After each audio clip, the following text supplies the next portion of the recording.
Hello दोस्तों, नमस्कार। आप सभी साथियों का स्वागत है एग्जाम स्कैनिया के ऑफिशियल यूट्यूब चैनल पर। आप सभी की आगामी TGT, PGT, LT grade, UPGSC, government degree college, assistant professor, BPSC, TRE शिक्षक भर्ती परीक्षाओं के लिए राजनीति विज्ञान के पीवाईक्यू और मोस्ट इंपॉर्टेंट क्वेश्चंस के अंतर्गत आज की इस वीडियो में हम तुलनात्मक राजनीति विज्ञान के इंपॉर्टेंट पीवाईक्यू क्वेश्चंस को प्रैक्टिस सेट के रूप में लेकर के आए हैं। आप सभी से निवेदन है कि वीडियो को बिना स्किप किए हुए अंत तक देखें और प्लीज वीडियो को लाइक करें, दोस्तों में शेयर करें। जितने भाई बहन चैनल पर पहली बार विजिट कर रहे हैं और आगे की तैयारी की फ्री ऑफ कास्ट करना चाहते हैं तो प्लीज चैनल को सब्सक्राइब करके बेल आइकन जरूर दबाएं। तो आइए दोस्तों, शुरू करते हैं आज का यह वीडियो और देखते हैं तुलनात्मक राजनीति विज्ञान से संबंधित महत्वपूर्ण प्रश्नों को। पहला प्रश्न आप सभी के सामने है और प्रश्न है, जब मैं राजनीति विज्ञान शीर्षक के अंतर्गत श्रेष्ठ परीक्षा प्रश्नों को देखता हूं तो मुझे प्रश्नों पर नहीं शीर्षक पर खेद होता है। यह किसका कथन है? काम्टे, बकल, ब्राइस या मेटलैंड? और बहुत ही इंपॉर्टेंट प्रश्न है, कई बार ये परीक्षाओं में पूछा गया है। तो राइट आंसर होगा ऑप्शन नंबर डी, मेटलैंड।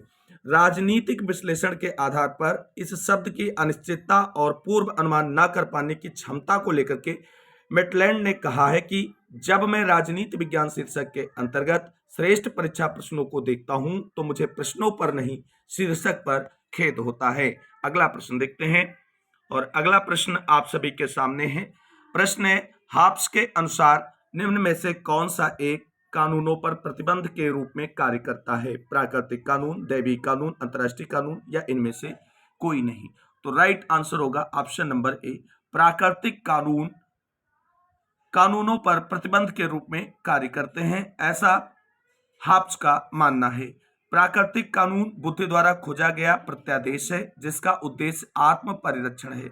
कोई भी ऐसा कानून जो व्यक्ति के जीवन को संकट में डालता हो उसका उल्लंघन किया जा सकता है। हाब्स के अनुसार प्राकृतिक कानून ऐसे कानूनों पर प्रतिबंध के रूप में कार्य करता है जो कि लोगों के जीवन को हरण करने वाला हो। अगला प्रश्न देखते हैं। अगला प्रश्न आप सभी के सामने है और प्रश्न है, तुलनात्मक राजनीति के क्षेत्र के बारे में निम्नलिखित में से कौन सा कथन गलत है? गलत कथन इसमें से पहचानना है आप सभी को। तो राइट आंसर यहां पर देखना है। तो तुलनात्मक राजनीति आदर्श राज्य की स्थापना करती है। ऑप्शन बी, तुलनात्मक राजनीति विश्व को कम भ्रांतिपूर्ण बनाती है। ऑप्शन सी, तुलनात्मक राजनीति इस पूर्वाभास में मदद करती है कि विश्व किस ओर अग्रसर है। और डी ऑप्शन है, तुलनात्मक राजनीति उन संस्थाओं और प्रथाओं को बनाती है जो हमारी अपनी से बेहतर या बदतर हैं। तो यहाँ पर राइट आंसर आप सभी को चुनना है और राइट आंसर होगा ऑप्शन नंबर ए, तुलनात्मक राजनीति आदर्श राज्य की स्थापना करती है। ये वाला स्टेटमेंट तुलनात्मक राजनीति के क्षेत्र के बारे में गलत है। अगला प्रश्न देखते हैं। अगला प्रश्न आप सभी के सामने है। प्रश्न है, तुलनात्मक राजनीति के दृष्टिकोण के रूप में संस्था परकवाद इस तथ्य से सीमित है। पहला है, शक्ति धारक जो निर्णय लेते हैं वह संस्थागत मानकों द्वारा स्वीकृत होते हैं और निर्धारित नहीं। दूसरा है, सभी देशों में लोकतांत्रिक व्यवस्था नहीं होती। तीसरा है, सभी देशों में लिखित संविधान नहीं होता।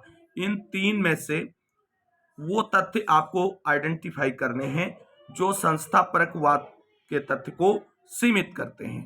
तो राइट आंसर यहां पर होगा ऑप्शन नंबर बी, केवल 2 और 3 सही है, यानी ये दोनों सही है, ये सही नहीं है। अगला प्रश्न देखते हैं। अगला प्रश्न आप सभी के सामने है। प्रश्न है, निम्न में से तुलनात्मक राजनीति का उद्देश्य क्या है? ऑप्शन ए, दार्शनिक लक्ष्य। ऑप्शन बी, वैज्ञानिक लक्ष्य। ऑप्शन सी, शासन नीति के प्रयोग का लक्ष्य। ऑप्शन डी, उपरोक्त सभी। और राइट आंसर यहां पर होगा आप सभी के लिए ऑप्शन नंबर डी, उपरोक्त सभी। तुलनात्मक राजनीति के अध्ययन के उद्देश्य व लक्ष्य जो हैं उनको इस प्रकार से हम क्लासिफाई कर सकते हैं, जिसमें दार्शनिक गंतव्य, वैज्ञानिक लक्ष्य, व्यवहारिक उपयोग के गंतव्य और शासन नीति में प्रयोग के लक्ष्य। अगला प्रश्न देखते हैं और अगला प्रश्न है, तुलनात्मक राजनीति के अध्ययन में पारंपरिक उपागमों में उपेक्षा हुई।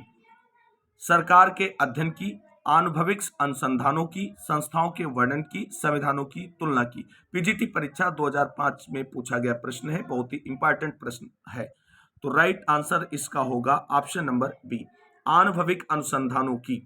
तुलनात्मक राजनीति के अध्ययन में पारंपरिक उपागमों में आनुभविक तथ्यों पर जोर नहीं दिया गया और तथ्यों के सुनिश्चित परिमाणन का अभाव ही रहा। पारंपरिक उपागम में सरकारों का अध्ययन, संस्थाओं के वर्णन तथा संविधानों की तुलना पर विशेष बल दिया गया है। अगला प्रश्न देखते हैं।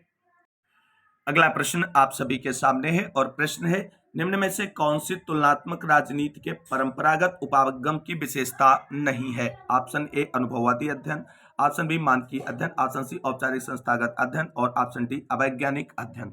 तो राइट आंसर इजिली आप सभी लोग टैकल करेंगे, ऑप्शन नंबर डी अवैज्ञानिक अध्ययन। अगला प्रश्न है, तुलनात्मक राजनीति सब कुछ है या कुछ भी नहीं, यह कथन किसका है?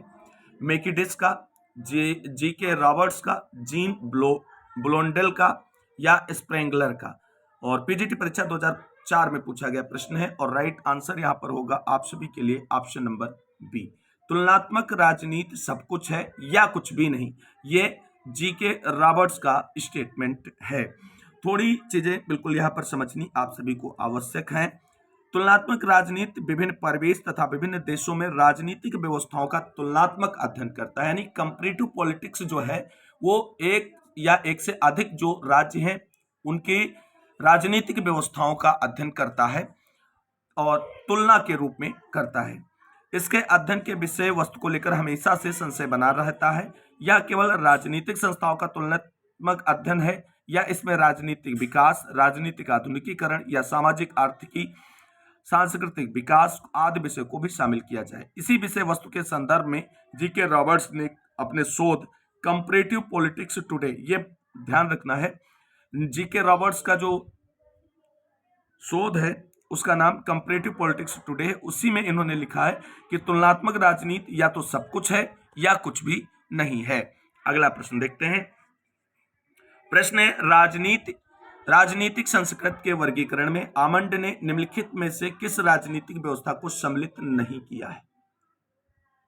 महाद्वीपीय यूरोपियन राजनीतिक व्यवस्था, गैर पाश्चात्य राजनीतिक व्यवस्था, सर्वाधिकारवादी राजनीतिक व्यवस्था, साम्यवादी राजनीतिक व्यवस्था। और राइट आंसर यहां पर होगा आपका ऑप्शन नंबर सी, सर्वाधिकारवादी राजनीतिक व्यवस्था। आमंड ने राष्ट्रों की राजनीतिक व्यवस्था, भौगोलिक प्रणाली, विकासशील प्रवृत्ति आदि के आधार पर राजनीतिक संस्कृत को निम्न भागों में बांटा है। पहला है आंग्ल अमेरिकी राजनीतिक व्यवस्था, दूसरा है महाद्वीपीय यूरोपीय राजनीतिक व्यवस्था, तीसरा है अपश्चिमी यानी गैर पाश्चात्य राजनीतिक व्यवस्था और अगला है आंशिक पूर्व औद्योगिक या साम्यवादी राजनीतिक व्यवस्था। सर्वाधिकारवादी व्यवस्था आमंड के राजनीतिक संस्कृत के वर्गीकरण में शामिल नहीं है। अगला प्रश्न देखते हैं और अगला प्रश्न यहाँ पर आप सभी के सामने है। प्रश्न है, अध्यक्षात्मक शासन का सैद्धांतिक आधार क्या है? शक्तियों का संतुलन, शक्तियों का पृथक्करण, शक्तियों का एकीकरण, उपयुक्त में से कोई नहीं। और राइट आंसर होगा ऑप्शन नंबर बी, शक्तियों का पृथक्करण। शक्तियों के पृथक्करण सिद्धांत का प्रतिपादन किसने किया है, अपनी किस पुस्तक में किया है, ये आप सभी लोगों को कमेंट करके बताना है, क्योंकि आप अगर टीजीटी, पीजीटी या एलटी के शिक्षक भर्ती की तैयारी कर रहे हैं तो ये जर्नल चीजें आप जो हाई स्कूल या इंटर में पढ़े वो आपको आती होनी चाहिए। अगला प्रश्न देखते हैं। अगला प्रश्न आप सभी के सामने है। प्रश्न है, तुलनात्मक राजनीति का अध्ययन समसामयिक राजनीति विज्ञान का हृदय है, यह किसने कहा है? M Curtis, G K Roberts, Jean Blondel, R C. Macridis. और राइट आंसर यहां पर होगा आपका option number A, M Curtis.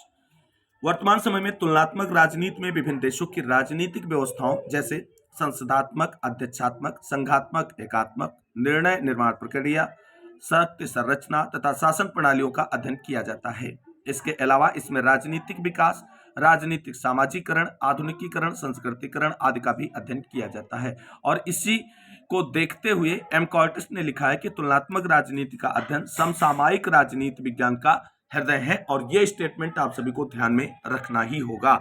अगला प्रश्न देखते हैं और अगला प्रश्न है, तुलनात्मक राजनीति का प्रथम अग्रगामी विचारक कौन था? प्लेटो, अरस्तु, मैकियावेली और हॉब्स। बहुत ही इजी क्वेश्चन है और सारी चीजें आप जानते हैं। Right answer option number B होगा, केवल और केवल अरस्तु। तुलनात्मक राजनीति का प्रथम अग्रणी विचारक अरस्तु को माना जाता है। 158 संविधानों का तुलनात्मक अध्ययन करने के पश्चात अरस्तु ने यूनान के लिए अपेक्षाकृत बेहतर शासन प्रणाली की रूपरेखा बनाई थी और इसलिए तुलनात्मक राजनीति का प्रथम अग्रगामी विचारक या जनक भी आप एक तरीके से अरस्तु को कह सकते हैं। अगला प्रश्न देखते हैं। अगला प्रश्न आप सभी के सामने है। प्रश्न है, सरकार का व्यवस्थित वर्गीकरण सर्वप्रथम प्रस्तुत किया था प्लेटो ने, अरस्तु ने, मैकियावेली ने या मॉन्टेस्क्यू ने? और राइट आंसर यहां पर भी ऑप्शन नंबर बी होगा, अरस्तु ने। अगला प्रश्न देखते हैं। अगला प्रश्न आप सभी के सामने है और प्रश्न है, निम्नलिखित तो वक्तव्यों में से कौन सा संवैधानिक सरकार की प्रकृति को ठीक प्रकार से स्पष्ट करता है? सीमित शासन, व्यक्तियों के स्वतंत्रता के अधिकार की रक्षा, व्यक्तियों के अधिकारों की सुरक्षा और उपयुक्त सभी। बहुत ही अच्छा प्रश्न है और राइट आंसर यहां पर होगा ऑप्शन नंबर डी, उपयुक्त सभी। यहां पर राजनीति विज्ञान से संबंधित कुछ महत्वपूर्ण पुस्तकें हैं, उनको आपको ध्यान में रखना है। प्लेटो की पुस्तक क्या है उसके बारे में, अरस्तु की प्रसिद्ध पुस्तक कौन सी है उसके बारे में, ये चीजें यहां पर परीक्षाओं में पूछी जाती हैं, तो आपको पुस्तकों से रिलेटेड जो पॉइंट्स हैं वो ध्यान में रखने हैं। अगला प्रश्न आप सभी के सामने है। प्रश्न है, कौन सी समस्या तुलनात्मक राजनीति की समस्या नहीं है? परिवृत्तियों की समस्या, धार्मिक मतभेद की समस्या, वैचारिक संरचना की समस्या, भाषा और संस्कृति की विविधता की समस्या। पीजीटी परीक्षा 2004 में पूछा गया प्रश्न है और राइट आंसर होगा यहाँ पर आपका ऑप्शन नंबर बी, धार्मिक मतभेद की समस्या तुलनात्मक राजनीति की समस्या नहीं है। अगला प्रश्न देखते हैं और आज के वीडियो का अंतिम प्रश्न होगा, ये बहुत छोटा वीडियो था।